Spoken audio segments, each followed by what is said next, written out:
Pohon Bodhisattva dapat dianggap sebagai salah satu spesies tertua di benua ini. Konon, pohon kuno Bodhisattva muncul setiap 1000 tahun sekali dan akan menyebabkan kegemparan besar di seluruh benua setiap kali kemunculannya. Karena hati Bodhisattva bisa membantu seseorang berhasil menembus semua rintangan, mencapai kelas Dosheng, sehingga efek ilahi semacam ini membuat semua orang tergila-gila. Tak terkecuali Xiaoyan yang datang untuk mencoba keberuntungannya. Tapi di balik keuntungan itu ada bahaya yang mengintai. Begitu Xiaoyan dan yang lainnya mendekati pohon kuno, lawan yang tidak ia kira muncul dari dalamnya. Rupa-rupanya pohon Bodhisattva dijaga oleh 5 boneka di tingkat setengah Banseng. Diceritakan, begitu seseorang mencapai kelas Banseng, seseorang akan menjadi eksistensi yang dekat dengan puncak dunia.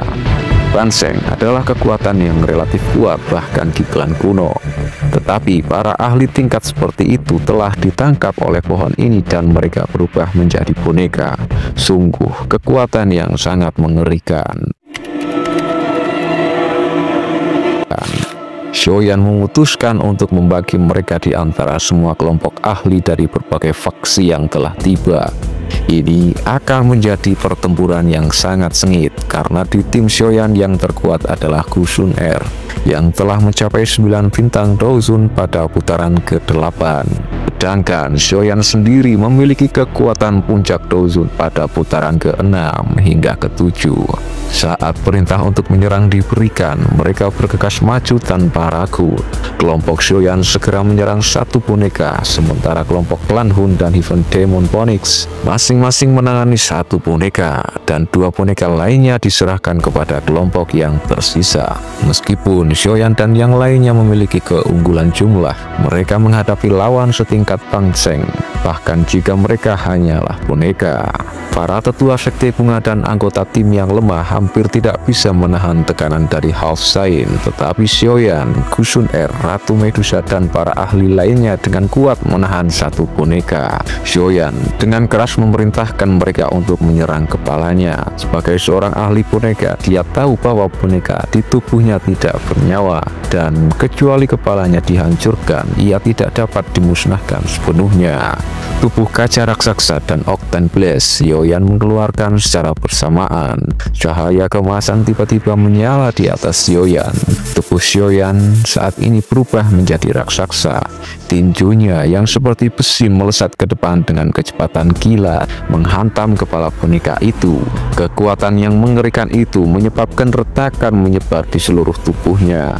Detik berikutnya, boneka itu yang berada di ranah Half Saint melakukan serangan balik, menghantamkan tinjunya ke bahu raksasa Xiaoyan. Dampaknya memaksa Xiaoyan mundur beberapa langkah dan bahkan meninggalkan penyok di bahunya. Namun setelah mengaktifkan tubuh kaca raksasa, tubuhnya menjadi sangat tangguh. Selain itu, ia dilindungi oleh perisai pelindung Ratu Serangga dan armor naga dan Phoenix kuno. Lapisan perlindung ini memungkinkannya untuk bertahan dari kekuatan penuh serangan boneka Half Saint. Membayangkan Xiaoyan bisa menahan kekuatan seperti itu, bahkan dengan kekuatannya yang saat ini di 9 bintang Douzun, sungguh menakjubkan. Kemudian Gusun Er dan Jenderal Guxing yang melancarkan serangan mereka bersama-sama. Keduanya melepaskan teknik Douji kelas Tian yang sangat kuat, sehingga 2 jari raksasa langsung muncul di atas langit. Ledakan memekakan telinga pun terjadi. Pada saat yang sama, petir berwarna-warni berkumpul di langit, menghantam boneka itu dengan kekuatan yang dahsyat. Ini adalah serangan secepat kilat milik Cailin. Semua orang menyerang sekaligus dan banyak sekali serangan dahsyat yang menghujani kepala boneka itu. Tubuhnya bergetar hebat dan kepalanya yang sudah penuh dengan retakan akibat pukulan Xiaoyan sebelumnya akhirnya meledak dan menghilang. Ia runtuh menjadi tak lebih dari daging dan tulang pucat. Saat kepalanya pecah, tubuh boneka itu membeku sebelum denyut nadi yang tidak biasa menyebar dari lehernya yang patah. Dengan penyebaran energi ini, tubuh boneka itu dengan cepat menua di depan mata semua orang, sehingga akhirnya berubah menjadi debu dan tersebar. Xiaoyan menghela nafas lega, tubuhnya cepat menyusut kembali ke ukuran normal. Kecuali Xiaoyan dan Gusun Er, semua orang sudah terluka. Bahkan Jenderal Gu Xingyan pun terluka. Xiaoyan mengeluarkan pil penyembuh dan membaginya kepada timnya.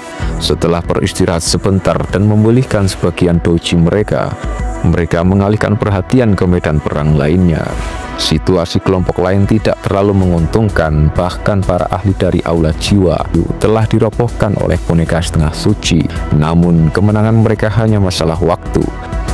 Kelompok Heaven Demons Panic juga mengalami korban jiwa dan luka-luka meskipun tidak parah dan mereka masih bisa bertahan. Akankah Xiaoyan membantu mereka? Tidak ada waktu untuk kebaikan seperti itu. Semua orang-orang ini adalah pesaing.